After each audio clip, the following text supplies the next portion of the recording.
Hello everybody, this is Ryan over at High Carb Regenerator. The video is going to be about how to get started on a raw food or raw vegan starch solution, raw tofu, somewhere in there, whichever one you want to choose. I don't recommend combining the starch solution with any of the other ones. I don't recommend combining raw vegan with it, you know what I mean? Like, if you're going to do one, just do it. It works so much better that way.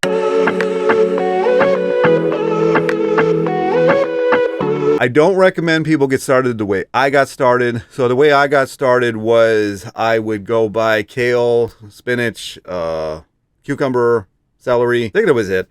And I would put them in this cheap blender that I had. And then there was a Sherwin-Williams in town. So I went to Sherwin-Williams and I got a paint strainer bag and I would strain out the pulp and I would drink the juice from that, which like had basically, you know, as close to 0 calories as you can get without being 0 calorie. And I would do that. I basically did OMAD, 1 meal a day. And then I honestly don't 100% remember what I was having for dinner, but I know it was vegan. I just don't remember what it was. That was just over a decade ago now, and this was a very short period of time. But I did lose 50 pounds in this time. It was crazy. But I gained it back. And the reason I gained it back is because when you are in such a low deficit calorie-wise, you are eventually going to binge. And at some point, I don't want to go into details, but we ended up having to live in a motel because we couldn't find a place to rent.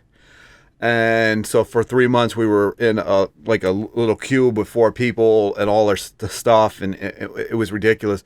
So we kind of stopped caring, and I started getting pizzas and all that kind of. So I gained it all back. And would I have gained it all back if that didn't happen? Probably not. Then I found a guy called Life Regenerate. I honestly think I had found him prior to this, but I was just watching his videos. I was just absorbing the videos. And then one day I was down in a place called Lansdale, Pennsylvania, because I used to have to take the train down to Philly, and Lansdale's a big hub. I ran into this guy called Arnold. His name is Arnold, but his company is called Arnold's Way. And I told him, I said, I'm really struggling to lose weight because at this point I wasn't doing raw vegan. I was doing vegan as much as, well, actually I was doing more vegetarian. And he was like, you gotta just start off your days with bananas. I said, bananas? That's going to make me fat. And he's like, and he's like, do I want to talk to this guy? But he finally convinced me. So what I did is right by his place was a Asian store and a Whole Foods and all that kind of other stuff. So I went and got some of this stuff. And I started my days with bananas. 10 to 12 or 10 to 15 is what he told me. And this is what I recommend to everybody else. So if you're going to start on a raw vegan diet, some people can do cold turkey, which is what I did. But just know that the higher carb, the lower fat, the more detox you're going to actually be having. That is my recommendation, is to start off with like 10 to 15 bananas in the morning. I know that sounds like a lot. Get a blender, blend them up, or just eat them over the morning. And then if you're going to start eating cooked foods, do have a massive separation, like at least an hour. At least an hour. And don't do it the other way around. Don't start off your day with cooked and then have raw at night. You got to do it the least amount of digestion to the most amount of digestion. So the most amount is going to be like your starches and your fats. The least amount is going to be your fruits, your fruit juices, your vegetable, all uncooked vegetables, all the raw stuff. Okay, so have a separation between the two of them. If you're going to do raw tofu or raw till dinner or whatever it is, obviously start off the day with the 10 to 15 bananas and then just let your body kind of tell you. Now, in the beginning, you're not going to have this intuitive eating. You might not have it for years. But in the beginning, at least just start off the day with 10 to 15 bananas and then kind of learn your hunger cues. You know, learn what you got to do to achieve the goal that you got, that you want to achieve. And then at night, now I love my rice, but when you're doing cooked food, I would actually have more living food. So like your potatoes, sweet potatoes, even plantains. What else is there? I mean, you know, like Freely kind of calls the dried stuff, bunker food. And I can see where she's coming from. So have, the rice and all that. You have it on hand.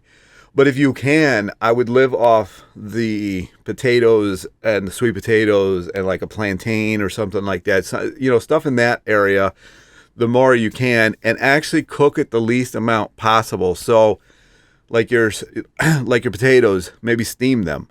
Steamed potatoes are really good, like really good, or boil them. I mean, because as you go down in the cooking, so like boiling and steaming are like way up here because they're still retaining a lot of the vitality. But once you start, baking and air frying, it's edible. But I mean, the dehydrating factor becomes a real thing, like really bad. That's one of the biggest problems I had eating a lot of starch is constantly being dehydrated. Now, I did want to talk about 2 books that I think that you should get. Now, this one right here, and I know I've talked about this a lot, is Mary McDougall's Quick and Easy Cookbook. This is a godsend for people who are on a starch-based diet. Just pick out, I don't know, however many recipes you want, and just make food based off of that. You don't have to make this overcomplicated. Just pick a few recipes out of there that you like and just get started. Go get the groceries for this. Don't go to the grocery store without any idea what you're going to be buying. It never ends well, because then you go look for recipes on Pinterest or whatever, and then you're like, oh, I don't have this. And then some people are like, well, I don't have that, so I'm just not going to make anything, and I'll just go have a hamburger or whatever. The next one, if you're going to be raw, 80-10-10. I know Doug Graham's a little out there. I understand this. But the book is very good because it gives you sample days and what you can eat. And I like it a lot because it breaks it down by seasons. So it'll tell you what you can find in that season. And you don't even have to do any of this. Like for the longest time, I survived off of bananas, romaine lettuce, celery, and then like carrot juice stuff, which is carrot, apple, and ginger and lemon. And this is what I survived off. So when you go to the grocery store, have some kind of recipes in mind. Write this stuff down and stay to the perimeter of the store. Now, I know the bakery and the meat and all that are also on the perimeter, but usually most grocery stores, when you walk in, is the produce section. Try to buy like 90% of what you're going to get from the produce section the more you transition into this lifestyle. Now, you can go in the middle aisles because that's where the spices and, some condiments are good. You can go into the middle section, especially if you're not doing raw. That's where you're going to find your beans. You're going to find your canned tomatoes. You're going to find all this kind of, stuff that you're going to be adding into your diet. Now, if you're doing raw, the only real thing that you need to go outside of the perimeter for is spices, because you can actually add spices into your stuff on a raw food diet. This is not like a huge no. It's actually, especially if you find yourself getting cold, you can actually add in spices that warm you up. Like, a lot of people like to add cayenne, especially to their juices and stuff like that. And I know it sounds crazy, but it's a pretty common thing. You're really going to have to base it. Now, if you're raw till 4, you're going to be shopping a lot at the store because you can, the diet allows. But whatever diet you pick, stick to that diet until you find what works for you. And then maybe you can modify it. Or if you're working with a coach, or if you're working with somebody that knows what they're talking about, then, you'll be able to change this stuff up.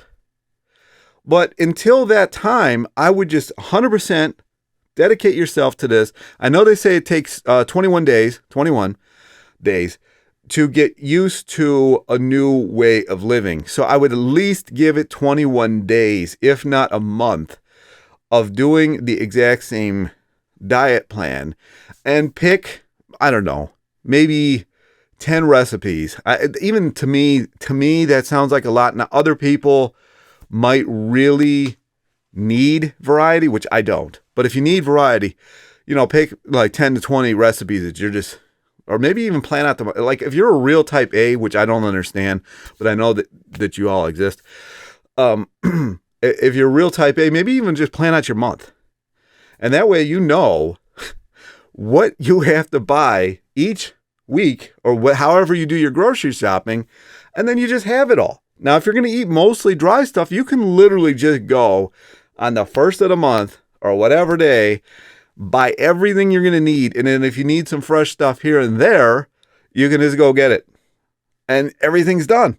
I don't know if you got a big pantry or wherever you keep your stuff, just get everything. Now, if you're going to do raw vegan, this is not even close to a possibility, but you are going to have to keep in mind ripening cycles and what can you eat on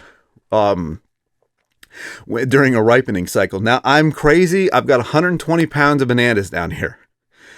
They are at all different stages, and if they start getting too ripe, then I just freeze them, and I've got frozen bananas. Now, frozen bananas don't last very long unless you vacuum seal them, but I try to have it so I have ripe bananas at all times. During the summer, you're not going to have to worry about this, but it's 40 degrees outside, and it's still a concern. So this is also stuff, the raw vegan, honestly, is the hardest one to time this stuff with. Whereas the starch solution is the easiest one to time this stuff with. But for me, it's the worst digesting. So you're going to have to play around, see how your digestion is, see where you want to be, see how socially awkward that you feel like being. Because when you're raw, it gets tricky to go. I mean, I'm not going to lie. It gets tricky to go to events. Like, I'm just telling them to get me, like, because most events for in here in Cleveland, in the north, they happen in the summer, watermelon around in the summer. I'm just like, dude, just give me a watermelon. I mean, it's fine. Or I'll eat before I get there. When you start eating this way, when you start eating cleaner, you actually stop finding food as entertainment. I know this is, especially if you're new to this, you're not going to understand that statement. But as you get into this, food isn't going to be the entertainment anymore. The other people, the company that you keep, if you keep good company, is going to be the entertainment. Like last night for dinner, I had a huge salad, but the night before that, I just had like 6 mangoes, and I was fine. So it really is a give or take here. Like, you really start realizing how much food just is what it is, and it's not there for your entertainment, and you got to find other things to do. Even Andrew Taylor, the guy that did 365 days of nothing potatoes, he said that you have to realize that there's something else to life other than eating. And you do start to realize this as you go on. In the beginning, you're going to have the craziest cravings and stuff like that. That is certain biomarkers in your microbiome dying, and that's just going to happen. It's just going to happen. The cleaner you get, especially, the more that's going to happen. You might find stuff coming out of you that you didn't think was in you. So the beginning can be a little rough. All right, I wanted to talk about libido and things working. So the lower the fat, the better, in my mind, in my opinion, because I've done this, is the lower the fat, the better the libido and the better things work. The higher the fat, you don't know what you're going to get. And this is evidenced by the fact that when the Irish were eating nothing but potatoes, their population doubled in a very short amount of time. When the biggest population on this planet is the population that eat like 80% rice. Now, they don't anymore because they think the Western diet's great. I don't know why. They see we are the sickest people on this planet, and somehow they adopt it. But prior to this happening, they ate primarily carbohydrates.